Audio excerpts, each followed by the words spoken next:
What's up, you guys, and welcome to the official podcast of Damian Talks Education. So listen up. I am here to talk about all things education on my podcast. So get prepared for some realness and honesty of education as I walk you down through various of topics that's happening in the education world with some amazing guests, to sharing stories relating to education and so much more, because I got you covered with education. So join me on this journey of education with me.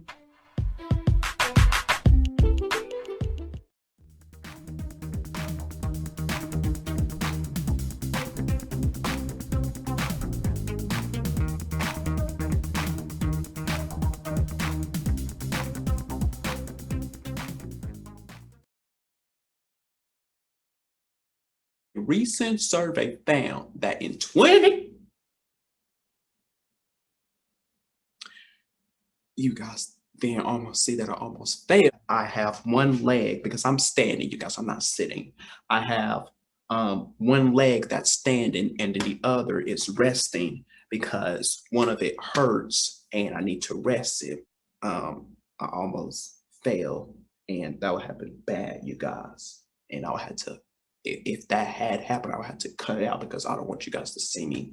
And of course, I will eventually, I'll have been fine. But okay, so, whew, that was a close one, you guys.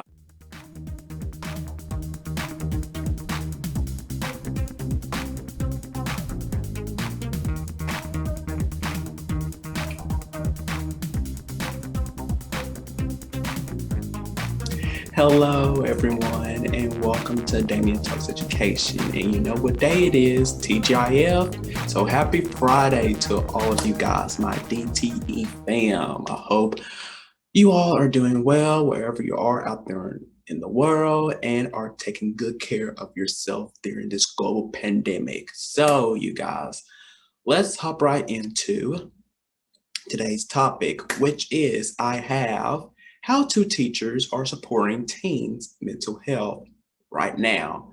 Now, with the help of a free online program from Ever5, if I'm saying that right, Ever5.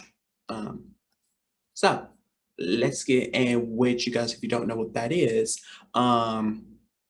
Ever5 empowers educators to bring real-world learning into the classroom, and their free online mental wellness basic programs introduce middle and high school students to foundational mental health education digitally. So learn more and get access to it by going to ever5.com. So let's hop right into it. So to all my educators out there, if you teach middle or high school, chances are you have had at least one student that you have been concerned about, all year. Am I right? Yeah, because I'm looking back, in a student perspective. Yeah, I'm looking back on that. So the kind of kid that you would normally put aside after class to talk about what's going on, now you have to try to chat on Zoom if they show up, at all, because, I know, like, there are some schools, that have, that are doing in-person learning, hybrid, some students, are back in the building, and you have some that are still doing, school through home, which is on Zoom, Google Meet, whatever, platform that that your school districts are using. So as teachers and educators, our own mental health is where your own mental health is struggling after months of uncertainty and change. And it's no surprise that many of our students are struggling with this too. So obviously the pandemic has thrown a spotlight on mental health, says Erin McClintock, an Ever5 Vice President of Community Engagement, Impact, and Education. Now, even before the Oh, I'm just going so fast, you guys. I thought I could, read that very good, but I can't.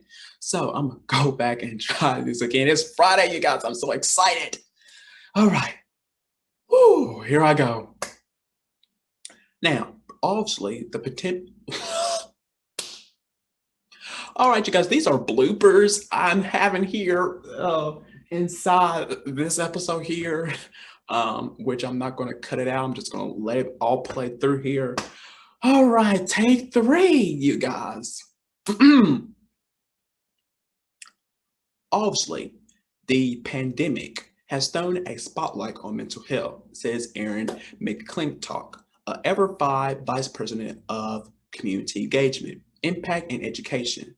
Now, even before the pandemic, we had what many would consider a mental health crisis. And I talk about the are we facing a mental health crisis for our boys when I had on Chris Colson as my guest co-host. And if you guys haven't checked out that episode, please check it out now, you guys. And that's the title of it. Are we facing a mental health crisis? So check it out now, you guys, everywhere that you stream your podcast and available now on YouTube.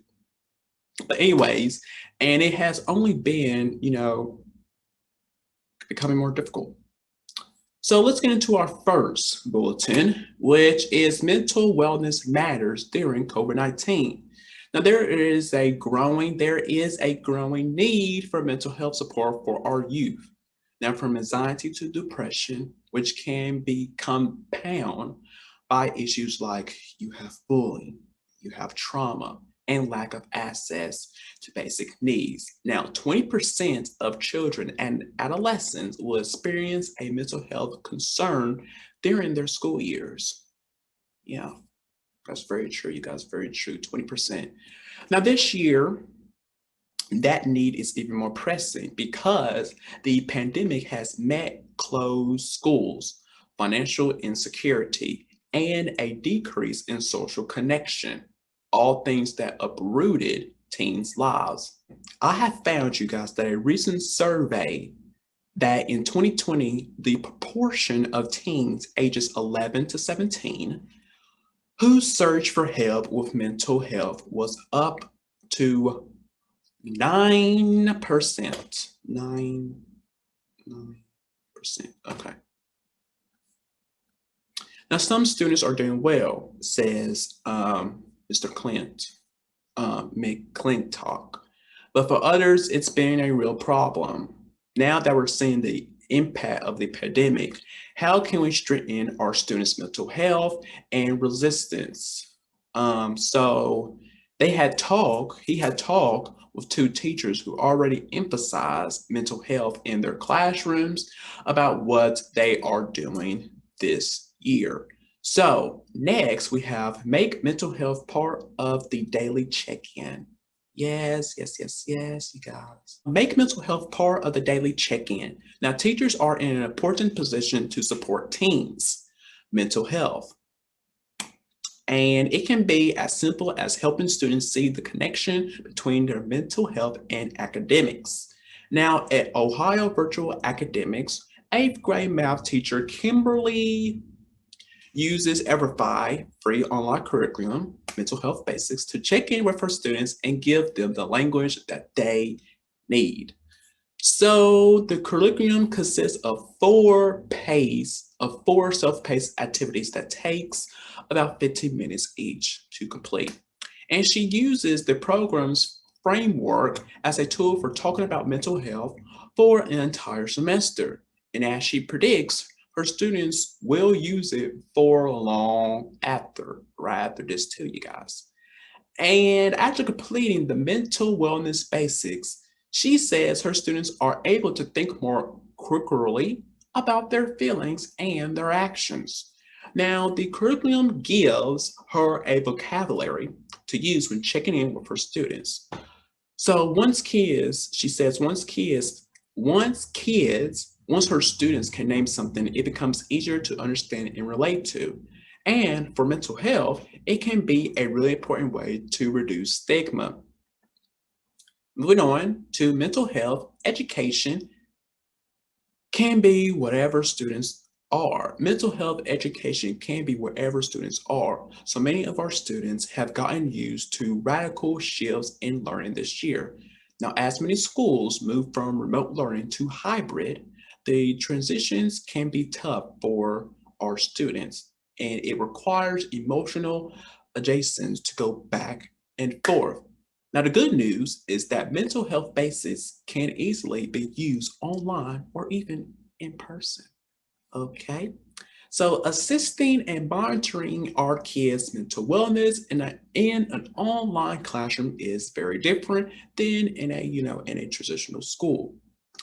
Um, and you can't just look at a child to see if they're ready to learn. The online format of the mental wellness basic paved the way for our students to open up about their mental health. But the program works very well for students in more transitional settings too. Now, Tracy Miller, a 10th grade teacher at Waynesboro High School in Pennsylvania, uses the mental health wellness basics while school was in session. Now, she continues to use the lessons remotely and finds the content to be more relevant than ever. Next bulletin point, start with self-awareness. Now,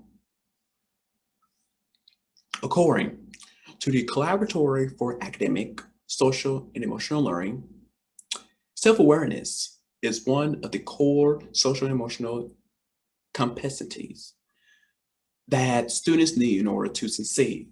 Now, self-awareness is critical for students to recognize when they're struggling and identify the tools necessary to get through it. Now, after the mental wellness basics, one teacher noticed that her students were quicker to name their own feelings in their experience. From there, she was able to help them enhance their self-awareness by talking through the impact of their actions and their decisions on their overall well-being. Now, for example, if they didn't get enough sleep the night before, they might, feel very grumpy in the morning time and snap at a friend. Now, needless to say, self-awareness takes on even more importance during a global pandemic. And we all must acknowledge how we feel in order to stay well in the long term. Next, I know you guys, I'm going to do this very quickly, so I hope you guys are taking notes as I'm going along through these, okay? Next, perspectives taking is another critical skill. Now, the mental wellness basics, I just love saying that. Their lessons also helps this one teacher talk about the perspective taking, an important social awareness capacity. Now, teenagers can find it difficult to understand that others have the same feeling and response they do. Now, just the awareness that others are going through the same thing, for instance, that parents may also be stressed about having to stay at home, is very helpful in the long run, you guys. Now, that was the biggest thing that my students, this teacher says, came back to me with. Now, they started having awareness of why their parents or others did what they did. She shared this. Now, moving on to our next bulletin point, you guys. I know I'm going through this very quickly. Apologies. Teens can and will develop self-care strategies that work for them. Now, even though her students have completed, even though this one teacher's students have completed the program, she continues to embed the lessons learned from the mental wellness basics. And she regularly encourages her students to talk about how their schedules and technology impact them and how they plan their days to get enough food and sleep. Now, when students figure out how to use even simple strategies, like setting a reminder to go to bed on time, it has a ripple effect. Now, these lessons help students practice mindfulness and stay present. For example, when a student logs in to, into a class and says that he was too worried about the coronavirus to think about math, this teacher encouraged him to try and let math take up the space that he was using for worrying for a few minutes. Now, this year, making coping strategies an everyday thing by posting coping strategies in a place that students can access. Now, when you're learning online, provide a page with coping strategies in your online learning platform or in students' daily agenda. Now, that keeps the language consistent and reminds students that they have skills they can use to feel better.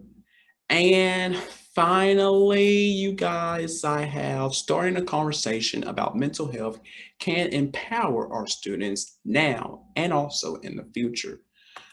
So giving students a way to talk about mental wellness can help bring it into discussion regularly. Now, in Bowen Brack Miller's class, students process what they learn online through class discussion. And the hope is that talking about mental wellness at school will spill into their own homes. Now, kids likely may not talk about transitional academics over the dinner table, but they may share what they learned and thought about in the mental wellness basics and how it relates to them. I just love saying that, you guys.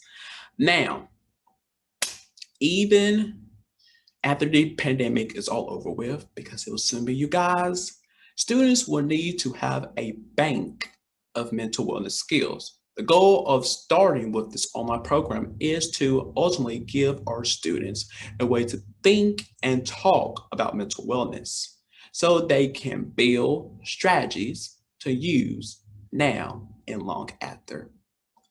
So, yeah, there you have it right there, folks. There you have it right there, you folks. I know you guys, I was stumbling throughout this video, this episode. And I apologize in advance, you guys, because like I mentioned earlier, I'm recording, episodes back to back, and I'm exhausted as of right now. I am exhausted of reading because I was going way too fast and I'm out of breath, you guys. So that is it for this episode here. I'm going to end it here so I could go sit down and rest before I start back again. So I want to thank you all so much, my listeners, my DTE fam. Thank you all for tuning in every week with me. I really appreciate all of you guys for tuning in every week to hear what I have to say and who I am bringing on to talk education with me. So you guys, until next time, take care of yourself, you guys, and be blessed. And I will see you all next time on Damian Talks Education. Have a great weekend, you guys.